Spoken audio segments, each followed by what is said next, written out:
Hello and welcome back to part 2. What we're going to do this time is we're going to take off the gearbox and we're going to see what state the clutch is in. My guess is it's going to need replacing. It's going to be close. It's not gone, the car is still what it was still driving. So we know the clutch isn't gone, but when you've done all this, believe me, you might as well stick the clutch in. So what I'm going to do is I'm just going to take out the ringer bolts. I know you won't be showing you because you can barely see them. So the ringer bolt all the way around, and before I split the gearbox, I'll turn the camera back on and we will see what is going on. Also I can take the starter motor off, but I have to take the starter motor off to get the gearbox off, so that's one thing going to have to come off. So once I've done that, we'll turn the camera back on. Right, 2 more bolts at the top, 17 mils, and then there was 4 14 mil bolts and 2 14 mil bolts for the starter motor. So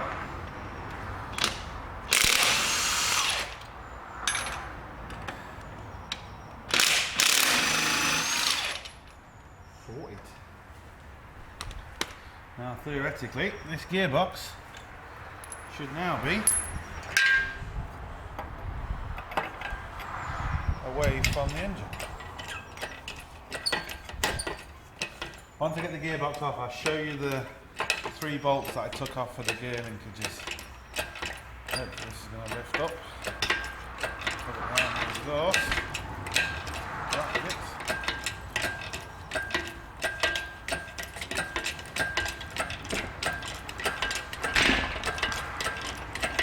Up for me, or are you just gonna completely out?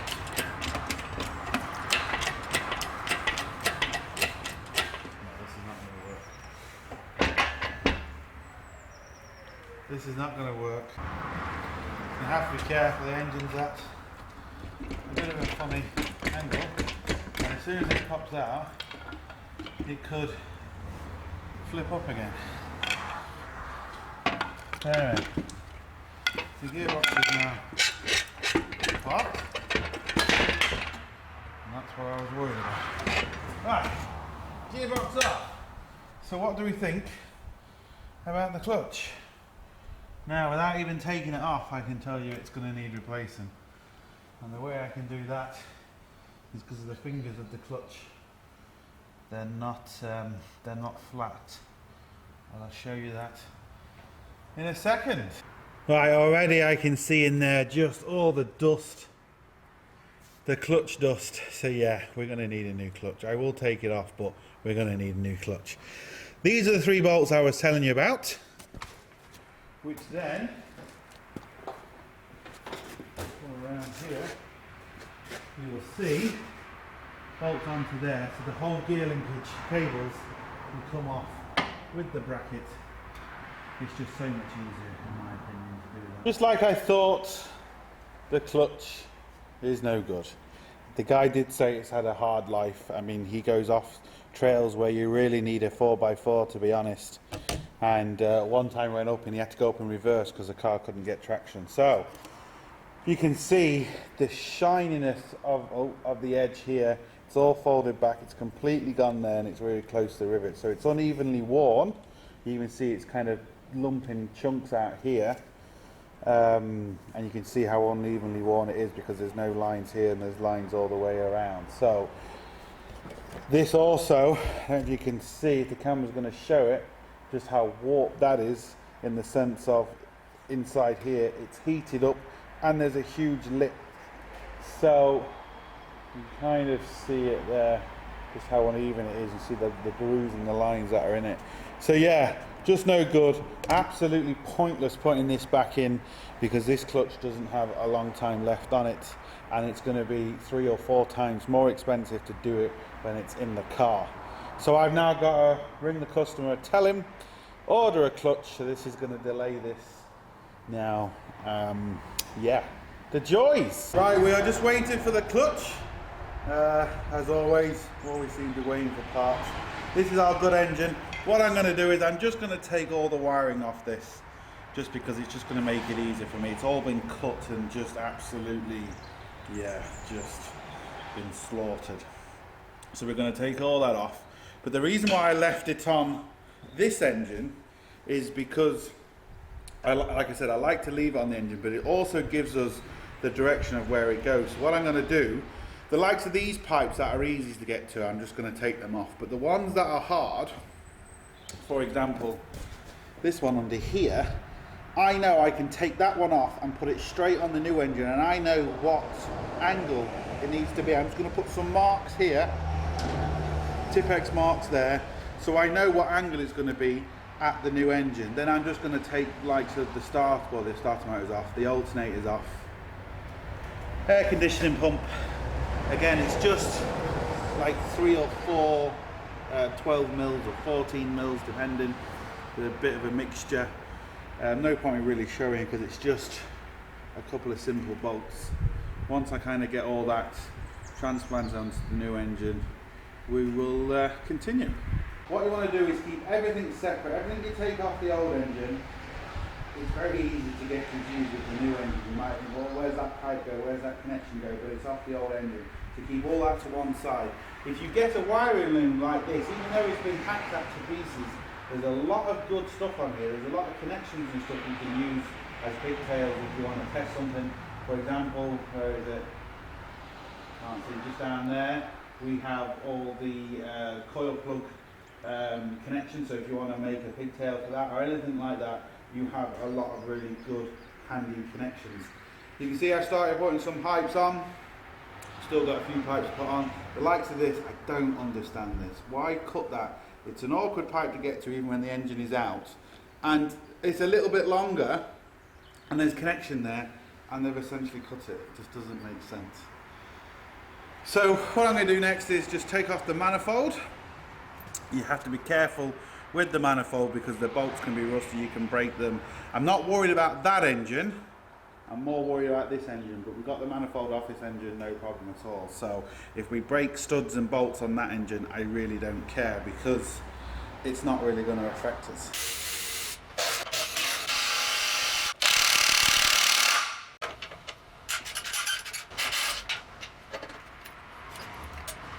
Right, this next thing I'm about to do, don't do it.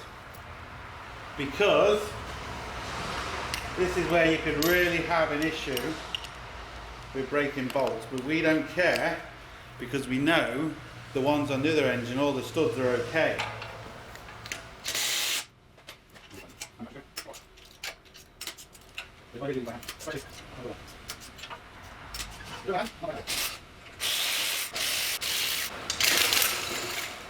Now we've got 4 14mm bolts, 2 14s. 2 14s and 2 12s down here.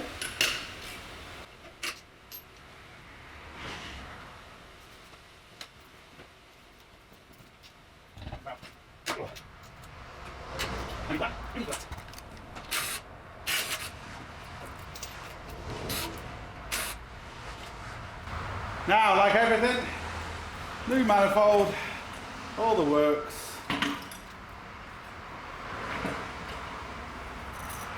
And I'll let Thomas tell you how to put it back together on the new one. 40. No need for me to show you how to do it, he says. It's as simple as that, he says. Well, if you were able to remove everything, even after watching this video, and you're looking for installation instructions, and I quote, "Installation is in reverse of removal." It really is as simple as that. Sorted. Right, these are all the old pipes and stuff off the engine, and like I said, even the pipes are really handy to keep, because if you get a pipe and it's split in the middle, you need a bit, you can cut it, you can join it, you can do all sorts. Things to stay away from. See this O2 sensor? It's not a genuine one. How do I know? Because it's been all hacked up in here and the original plug's been on it. Stay away from that. That's only going to cause you problems. Don't try and save it to try and keep yourself money. Throw that out. It's just going to cause you issues. But all the other stuff, all the connections and all that, that can really come in handy. I think I've more or less got everything on this engine now. All the pipes and everything are in place. We're just going to take off the starter motor, or the alternator, and the air conditioning pump now, and I've also got to just take off the engine mount. Then wait for the clutch, because the clutch still isn't here yet. So we've got a 12mm up here. I don't know if this is going to...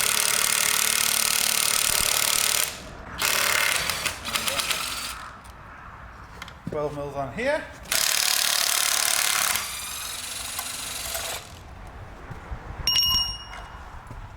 Should really disconnect the belt first, but we're not.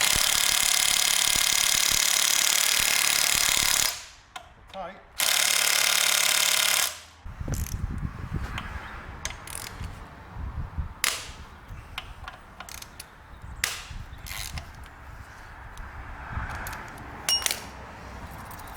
Shouldn't do it this way because as I'm loosening this last bolt, it's going to be putting a lot of pressure on it. So I'm going to do that one first. See, all I've done there is destroyed the threading, possibly inside here. So don't do that. I'm only doing this again because I don't care about this block. I wouldn't do that to a good engine. So just be aware of that. I know I'm going to get questioned. Well, you shouldn't have done that. Well, I just said I shouldn't have done that. But again, this is an old engine. It makes no odds.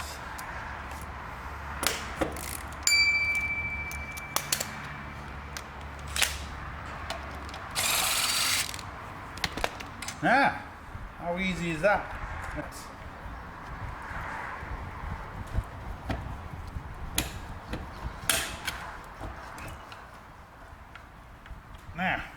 Now, when you're doing things like this, you come across problems you don't expect. This particular engine never had an air conditioning pump on it. So, everything's in place for it. When you put the bolts in, they don't screw down all the way. They get stuck after a couple of threads. And don't be just tempted just to force it down because these are very long bolts. There's a lot of torque going through here and they will just break instantly. And then you're going to be in trouble. So, there's a few ways of doing it. Obviously, get a tap. This happens to be an M8. It's a standard PID thread, but it's an M8. And you might think, well, what happens if I don't have an M8 tap and die set? Well, if you're doing this type of stuff, you really do need tap and die sets. Now, there is a way around it, especially when you're only cleaning threads. Because we're essentially only cleaning the thread, there is another way around it. You can get a sacrificial bolt. You can get an angle grinder and cut two slots in 90 degrees away from each other. What this will do is this will allow you to screw in the bolt, screw it in and out, in and out, in and out, and it will collect all the crap in the little grooves you cut out and it will clean the threads for you. That's one way.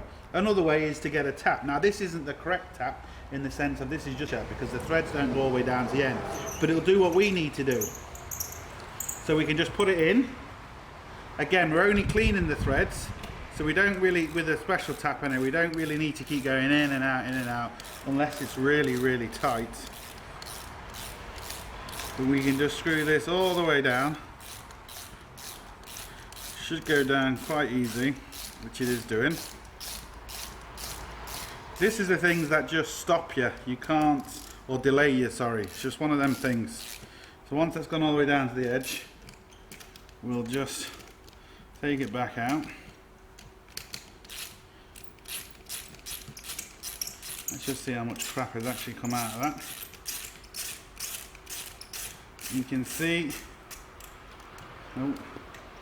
just how much crap has come out on that, quite a lot. If I then blow this out, you'll see even more crap come out of it, as you saw. Now what we need to do is just check it with the bolt. So I'm just going to run it in and out.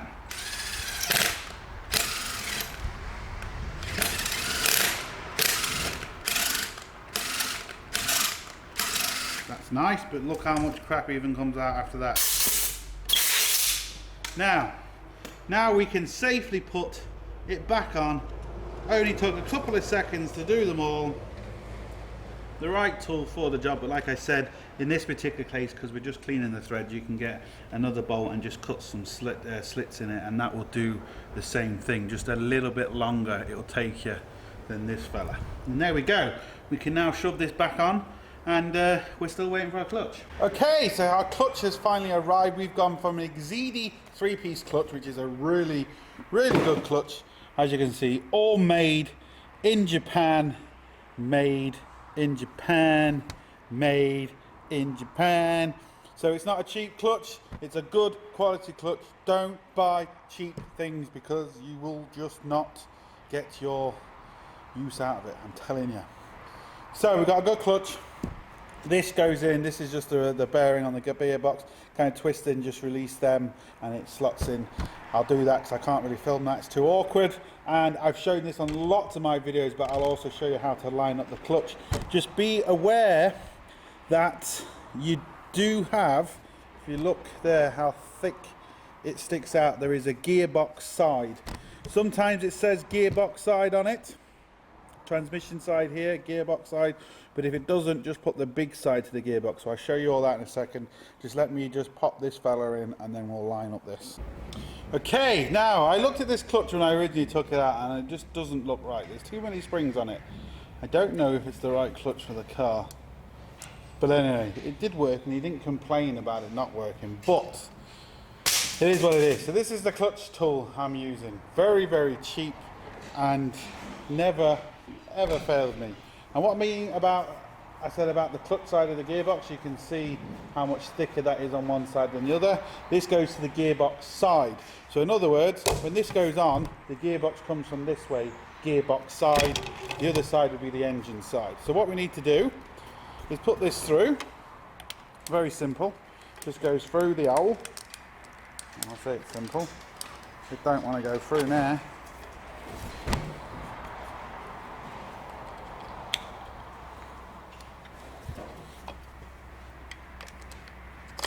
There we go, through the hole, line it up, screw this down, just until kind of get somewhere close. Screw the end in, that will open up and hold the clutch in place. Now what we need to do is pick 3 points on the clutch, and I tend to pick where the studs are, and we need to make sure the gap is even all the way around. So let me just kind of do that now, because if you don't, it means the gearbox won't line up. It'll go in, but the holes won't line up in the gearbox, and it'll just make your life hell to get the gearbox back in. Now once you think it's straight, tighten up the back stud like that, and there we go.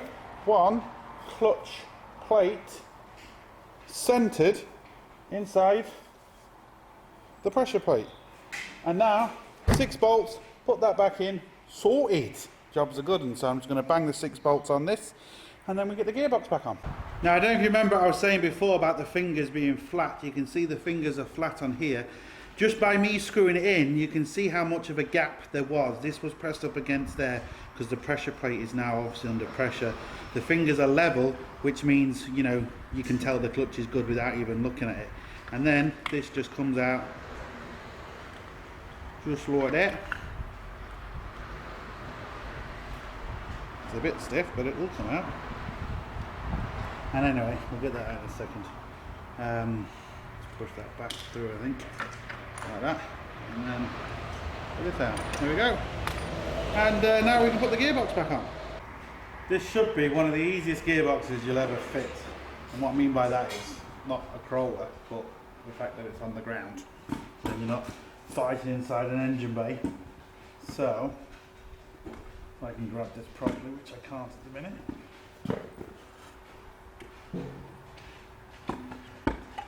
But now I said that, you can bet it's going to be hard. And already it's proving to be difficult. Why isn't it going in?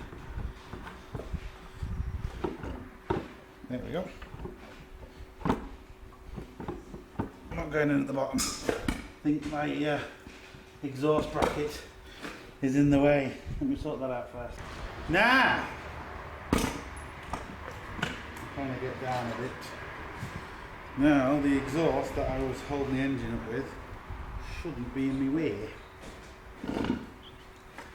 Just so it's not a heavy gearbox.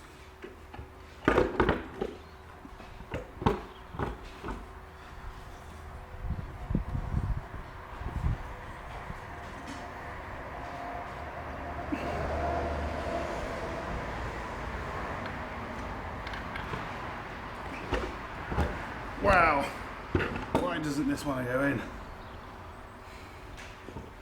I knew I shouldn't have said this will be one of the easiest gearboxes you've done. The dowels are on it. So why are you only going?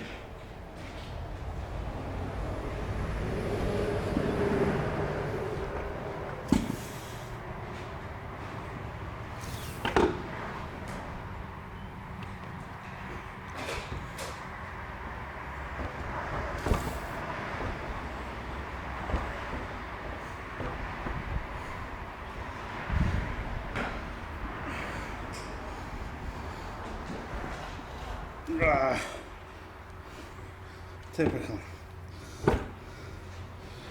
Absolutely typical.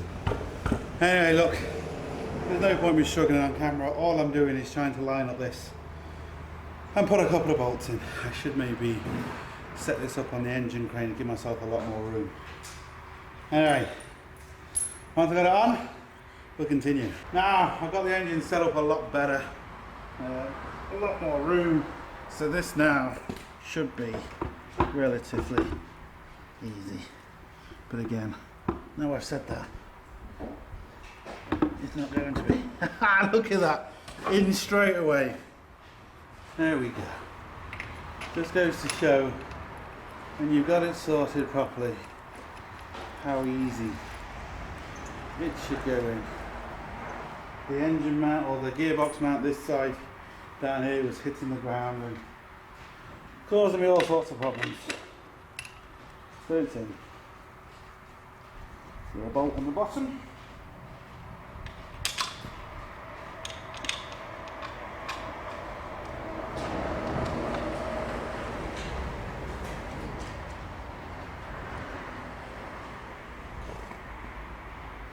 Alright, so there we go. We are on. So what I'm going to do is just put the ringer bolt on, put the starter motor on, make sure everything's tight, and then part 3 can begin, putting it back in. So that's part 2, moving everything across, putting it all back in, ready for the engine to go back in. So there we go, look, hope it helps. Please like, share, comment and subscribe. Don't forget, links up here, links down below, and most importantly, don't forget to get your hands dirty to see the next one sorted.